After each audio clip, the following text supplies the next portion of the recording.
gentlemen, good afternoon, good morning, good evening from wherever you're watching us from. We are glad you could join us. And as always, this is Mental Cactus. Please like, subscribe, and share this channel widely so that people can get to know what we are speaking about and heal mentally. Yeah. My good name is Chris. And I'm Georgina. And thank you for joining us. Today we are also going to speak about speak about suicide, something that is really taking toll on both the young and the old. Yeah. So Georgina, today you're going to take us through it, and I believe our viewer is going to learn quite intensively about suicide, its causes, and how we can easily get ourselves from such suicidal ideations. Thank you. Take it away. Yeah, suicide has become a society menace. People are dying left, right, and center, and nobody is seeing it as a mental condition. In our constitution, it is a penal. There's a penal code for it. Okay. And if you try to commit suicide and you survive it, you are taken to jail and you are convicted. Okay. Well, nobody has ever known that it is a mental condition. Wait a minute. Yes. Somebody who you've defined suicide, right? You've said that it is taking one's life. Huh? Yes, it is taking one's life. Abruptly or whichever. So somebody who decides to take their life, of course, tells you something as a mental health practitioner that this guy has a mental health issue. Yeah. So when he attempts and he fails, why do you take him to prison and not try mental? Because our constitution does not allow you to take somebody's life, even if it is yours. Okay. You proceed, but I don't know whether they're not seeing it from the perspective of mental health that for somebody to attempt a suicide, it means there is the mental hygiene is not as good. Yeah. So what makes you think that he won't again attempt in prison? Yeah, that is where the question is, because they're actually those ones who end up.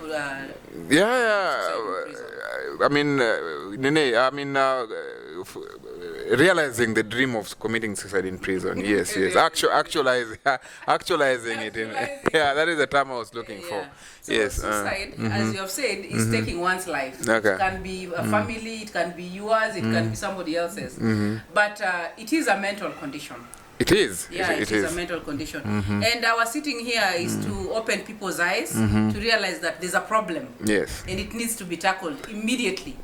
So, if you want to know if somebody is going through this, or probably you, whether you're going through this, the suicidal thingy that is coming along and you don't know that, one of the ways to find out is you have this low self-esteem where you speak bad about yourself. You have negative thoughts. I'm not good. These people don't need me. These people just look at me like some rubbish. I'm not a good performer. Nobody likes me. You start having all these negative thoughts about yourself. The other thing is the kind of environment you are in. Like our video programmer said, neglect. Let me give an example of a child. We have children who are committing suicide in the country, by the way. We've had them severally. Yes.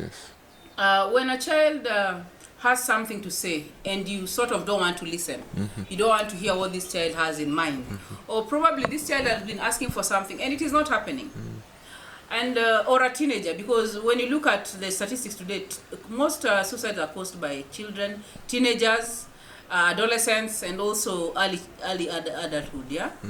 And these are the stages where you need friends, you need to identify yourself, you need to be in a certain group for growth. And when there's that feeling of isolation, that feeling of neglect, you'll find this person feeling isolated, feeling like he doesn't belong, or this person or this child feels like these people don't like me anymore. Or if this child was an orphan and nobody's taking care of this child just asks, why am I even born? Why am I even on this earth? Okay. Yeah, so there's this verbalization. Or even you, when you're seated alone and you start asking yourself, what am I doing on this earth? I'm useless. You're already identifying that you are not worth being here. So those negative talks, and also somebody who has been attempting. Today he's taken some triatics, Tomorrow you found him tying some rope near somewhere. The next time round he's trying to dip himself inside a well. The other time he's trying to dive into the ocean, and there's no way you can reach this person. So those attempts also, those are signs that this person is suicidal. We even have those who take Piriton. Somebody just overdoses in medication. That is a sign that something is wrong. Try and find out what is happening. Yeah, so those are the symptoms. We also have guys who they isolate themselves. Kabisa, they just sit in one corner. Hey, what's up? Oh, nothing. And we have people who mask it. They're depressed, but they're masking it by just smiling. Okay. Everything is fine. I believe you've ever heard of somebody saying, Maze, see, we were with these guys some minutes ago. Kwani, what happened? And we were having this particular conversation. And probably you are talking about the future. But then, after some few hours, you're told, unajua nani amepass. You're like, what do you mean? Aje, how? You know? So that was masked. You never saw it coming. We have people who do that. Now, when you've realized that this person is going through this, or you're feeling it yourself, then it is time to go for therapy. Okay. It is actually time to go for therapy. If you don't have somebody to talk to, if you cannot find anybody to listen to you, please find a professional to assist you through all this.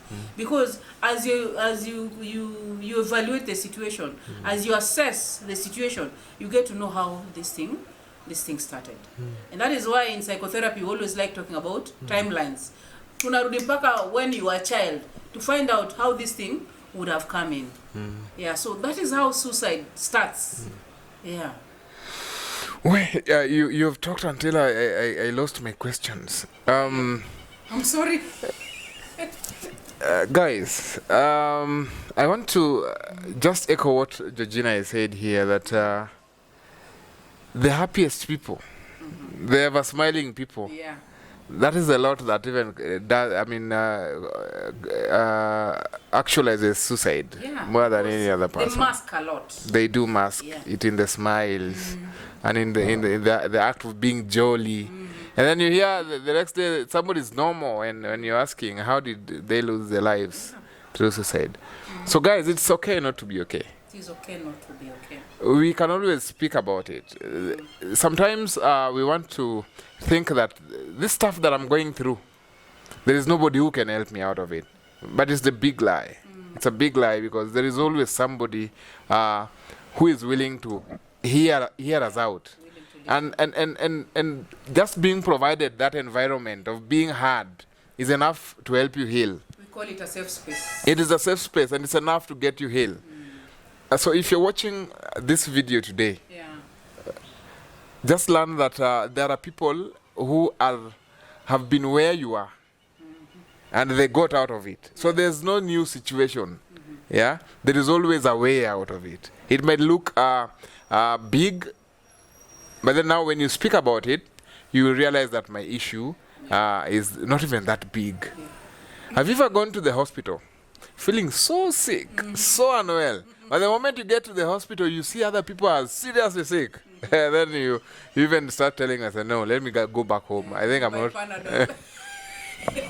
I think I'm not that unwell. So let us learn to speak about our issue. The world is just tailored like that. Sometimes you're going to go through a difficult time. Other times you're going to be in a crisis, a financial crunch. The kid has been sent out of school. The other one is also out of school. The landlord is here.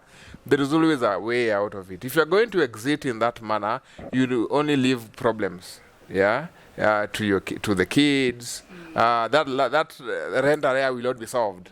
And so just like you said, there are always fellows who can provide some safe space. You share out issues. And also us who are probably out there and are mentally safe or are okay or have healed out of this situation, for that matter, let us check on our friends, our colleagues. There is that friend who was very active on social media, on WhatsApp, doing memes, posting stories, and all of a sudden they are silent. Their timeline is silent. They are not speaking anymore. Don't just assume that they are probably expectant they're expecting a child, they're pregnant. They might be going through something. Check on them. Check on them. Check on your friends, because they're only waiting for somebody who can hear their story, who can share in their tribulations. And when you do that, you would have saved somebody from making a mistake. And then again, I also, just like we started, I also would love to speak on to our authorities. When somebody, and even us in general, the netizens, today it's not Twitter, today it is X. Then we used to call it Kenyans on Twitter. Yeah. When somebody is attempting verbalizing or actualizing suicide, yeah, instead of taking them and then they fail, instead of taking them to prison, please take them to the hospital. Take them to the mental health unit. Yeah. Refer them to a psychiatrist. Even if you are going to refer them to a psychiatrist with the blinks, please do that. Yeah. That is where they're going to get help. That is where the help is. This is an indication that this guy or this lady is depressed. Something is not working out. Yeah. It is not going to work out in prison. It is only going to work out in an environment where that probably, if it is a chronic depression, they're put on medication. Yeah. If it only needs therapy alone, they go through therapy, and then the issue is handled. And after that, they will also be referred to support groups. Yeah, you are lucky. You've been to the U.S. I believe in those jurisdictions, or those developed jurisdictions, there are support groups who help people who have attempted suicide and it never materialized. The support group that help them reintegrate to the society and live a good life. Yeah, you see, Chris, us we are actually having a better setup. Yes. Because you have the family. So our relationship is so intertwined that it's not even easy to find out if somebody is going through some issues. Okay. So as an African woman, I'm asking us to support each other. And supporting each other is being there together as a family. Okay. Let's inherit what our ancestors left us. The togetherness. More used to call it mlolongo. Yeah, where we come together and we do harambe. Okay. Yeah? And let that harambe be to help somebody in terms of their emotions, in terms of their behaviors, even give financial support. You see, the society today is a little bit wired differently. Somebody might be going through a financial crunch, as you had said, and this person keeps quiet to himself, not knowing that there's somebody out there who is really willing to assist, even if it is just paying your rent. There's somebody who is out there just to let you say or speak up that this is what is happening to me. And for those people who have relatives or friends who are always keeping to themselves, now it is the time even to be more than a brother, more than a sister. Be there for them. Even if they're not talking, just be there. Let somebody know that you're there. I've had clients come to me and they're all teary and they cannot talk. Okay. And apparently that is also therapy. They come in, sit. As long as I've reassured them that I'm here with them, in the long run they do talk. So guys, don't just assume we are kuna shida zake, kwani dunia iko fast paced. Kila mtu anajitetea. At times it is not about kila mtu anajitetea. It is minding your brother. You see, when people know that you care, then they will care about what you know. Okay. And this is what we are doing right now. We are coming out to tell people that suicide is not the answer. Let's verbalize it. Let's be able to talk about it. Let people know that people are dying because of 1, 2, 3.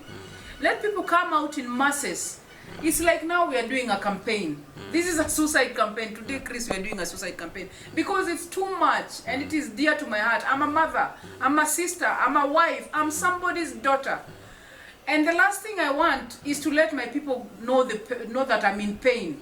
But I'd rather that they are with me even in my days of pain. I'd rather that they listen to my pain and help me overcome it. But when you keep to yourself, when you feel like you're all alone, when you feel like the world is ending, then you're losing yourself. And as Chris has said, our government should think about it. It is no longer about legal issues. For how long do you think this will be a legal issue when actually people are just having abortions and we're not doing anything about it? Let us protect this life. This person is all grown, but there's something that is happening. And it starts from infancy. It doesn't have to be when one is all old and gray. It starts from infancy. And this is real. We even have elderly people who are committing suicide because they are feeling that they are interfering with their significant others' lives. They are feeling like they're a burden to their families. But it is because we, the generation that can, have neglected them. It is we who can have decided that they don't have any meanings in our lives. That mimi niko na maisha yangu. Saizi kenye nafikiria ni kushughulikia familia yangu. I have a mother, I have a father, I have an ailing uncle. I have to think about them. If I don't, then they'll feel neglected. Now I want to ask you, our wonderful viewers, imagine a situation whereby you're all alone in this world. You don't have anybody by your side. And yet they were there before. How would it feel when somebody makes you feel that you don't belong? When somebody makes you feel like you're useless? Yeah? When somebody makes you feel like you have no class. Even ndio siku hizi tunaweka kila mtu akona class fulani. When somebody makes you feel that your presence is of no importance, how would you feel?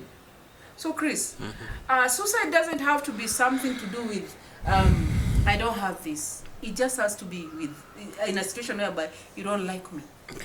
And once I feel that you don't feel it, you don't like me, it is easier for me to go through the same thing. All right. So that is how painful it is. So sio hizo vitu kidogo kidogo nasema huyu ata overcome. My friend, to you you can overcome it. It's like a small stress, but probably me I cannot. And then the last thing I would think of is actually committing suicide. So let's just talk about this. It's really painful. Thank you, Georgina. You have spoken into my heart. You have spoken into the heart of the viewer. And guys, let us just learn this. If your mental hygiene is okay, if you are able to withstand issues, there is another person who is not able to withstand issues. There are small things that get them off the balance and making them susceptible to committing suicide and all. So let us offer some sort of environment to listen to our friends, to listen to our colleagues, to listen to that sibling of ours that is having an issue. And sometimes they even come and tell you and confide in you that I'm having this issue that is troubling me. And you, instead of helping them out, you rubbish them, or you speak it out again to some other person, and thereby causing stigma to this fellow who told you their story or what they're struggling with. If somebody tells you their story, as bad as it may look, as stinking as it may seem, if you cannot help, please leave it alone. Don't share it with people. And hence stigmatizing this fellow and making them feel bad about themselves and unable to cope with people and their environment as it is. So lend a listening ear to somebody who needs that help. That listening ear is what would stop them from going to actualize the whole thing of committing suicide. Somebody knowing that you care. Somebody knowing that you care and you are ready to listen to them. I'm hopeful that this episode has really touched somebody who was on the downward trajectory with a lot of emotions overwhelming them. And today I believe you have touched on somebody who was on the verge of committing suicide. It is okay not to be okay. You are going to overcome. You're not going to be the first person who is going through that. People have gone through that, and they just did the whole thing and overcome it successfully. So just trust in yourself, believe in yourself more, affirm yourself, and develop your positive self-concept of yourself. You're going to be okay. You're going to be right. It is just a storm that is going to pass soon. So remain steadfast affirm yourself for the little things, the little successes that you're going through. Affirm yourself for those very little successes. And that way you'll emerge victorious over your issues. And remember, as a human being, you have power over your emotions. If you are a religious fellow or a Christian or a Islam, you understand that human beings were created in this manner, that they rule over other beings. The beings of the sea, beings of the land. So that only means one thing, that you have power over your emotions, and you're going to be all right. So guys, you are special in a different way. And you have the power, as Chris has said, to overcome literally anything you so desire. Nobody is perfect, and nobody is beyond the other. You can be what you want to be at this point in life without any discrimination. So guys, let nobody put you down, let nobody belittle you, and always know that for God to put you in this world, you had a purpose. So please, let's fulfill that purpose, and let us not think otherwise about ourselves. Yeah, that is all I had, Chris. Thank you so much, Georgina. Yeah. Thank you. Thank you. Don't forget to subscribe to this YouTube channel, because such information is what you're going to be getting from this YouTube channel. Thank you very much, and may God bless. Thank you.